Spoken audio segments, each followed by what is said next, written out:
Trump administration also slamming the brakes on California's push to go all electric, looking to reverse last-minute waivers doled out by Joe Biden.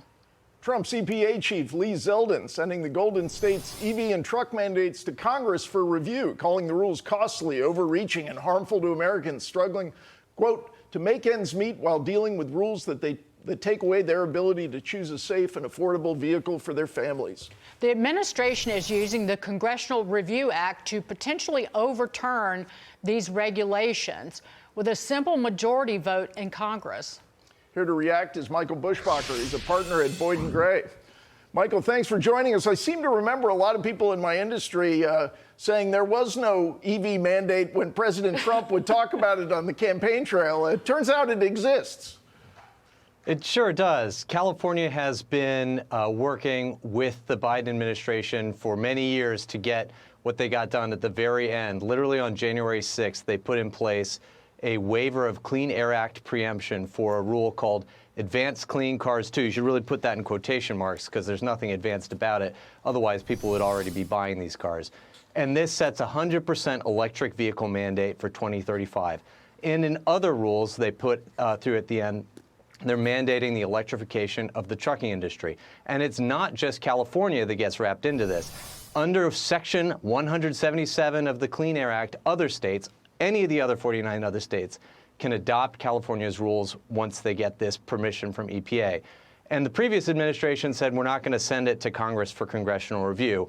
That was pure weaponization of the administrative process, trying to make the Trump administration go through years of process to undo these things. Congressional Review Act is very fast. If the folks on the Hill have their act together, this can be done in just a month.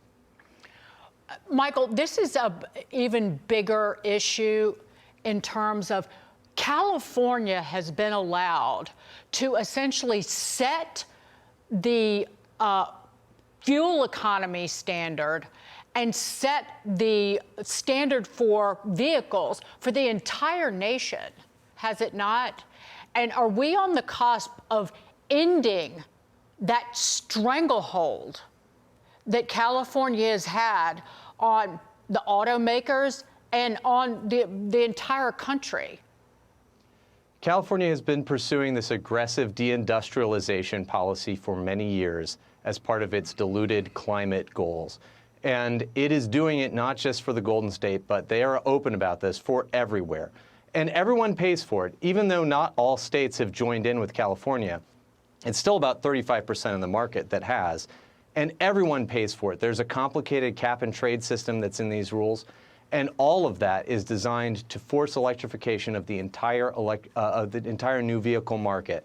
And they had made lots of progress with their help from the Biden administration. Mm-hmm. What's about to happen, though, if these Congressional Review Act resolutions go forward, is all of that will be scraped away. And the beautiful thing about the Congressional Review Act is once you get a resolution passed and signed, the agencies are forbidden from ever doing anything substantially similar ever again unless they get express permission from Congress. Okay, Michael, you're saying if. Is that vote going to pass the Congress? Well, look, 70% of Americans are opposed to EV mandates. When there was a bill last year in the House about getting rid of this stuff, there were, I think, 8 or 9 Democrats who crossed the aisle. Even though the majorities are slim, I have every confidence that Speaker Johnson and that Whip Scalise and that Senate Majority Leader Thune are in the right position on this to get their caucus together and to get this stuff done. I was holding my hands up like this because yes. Michael Buschbacher, thank you so much. Great to see you.